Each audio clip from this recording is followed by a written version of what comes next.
અત્યારે આપણી સાથે નિર્મલ બેંક સિક્યોરિટીઝના અમિત ગુપ્તાની જોડાયેલા છે અને સમય થઈ રહ્યો છે હવે ઓપ્શન એક્સચેન્જ પર નજર કરવાનો. તો આવો નજર કરી લઈએ ઓપ્શન એક્સચેન્જ પર.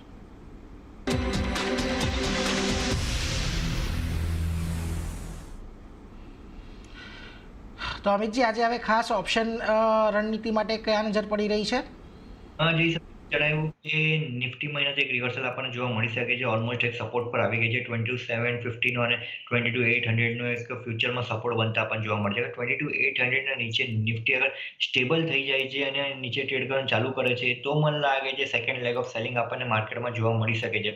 બટ અગર 22,800 નો સપોર્ટ હોલ્ડ કરી લે છે નિફ્ટી ફ્યુચર તો મને લાગે છે પાછું એક રિવર્સલ આપણને જોવા મળી જશે. સો કરન્ટલી જે કન્ડિશનલ બાય કોલ રહેશે 22,900 નો કોલ ઓપ્શન બાય કરવાની સલાહ રહેશે.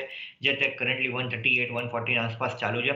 જેમ 150 ના ઉપર નીકળે ત્યારબાદ લોંગની પોઝિશન ક્રિએટ કરવાની સલાહ રહેશે. અપસાઇડમાં 220 નો ટાર્ગેટ રહેશે, ડાઉનસાઇડમાં 100 નો સ્ટોપ લોસ રહેશે. એટલે જો ખાસ કરીને અત્યારે જ્યારે આપણે આ ચર્ચા કરી રહ્યા છે નિફ્ટી 22,800ની નીચે થોડું સરકતું દેખાયું છે, પરંતુ જો અહીંયાથી થોડો ઘણો ફરી પાછી એક પુલબેક આવતી દેખાય છે તમને આજના દિવસમાં નિફ્ટીમાં નીચલા સ્તરેથી, તો તમારે નિફ્ટીનો 22,900નો કોલ ખરીદવાનો છે. અત્યારે નહીં, અત્યારે 136ની આજુબાજુનો પ્રાઇસ ચાલી રહ્યો છે. 150ની ઉપર નીકળે ત્યારબાદ ખરીદદારી કરો. 220નો એક લક્ષ્યાંક અને સ્ટોપ લોસ તમારે અહીંયાથી ખાસ કરીને 100 રૂપિયાનો રાખવાનો છે.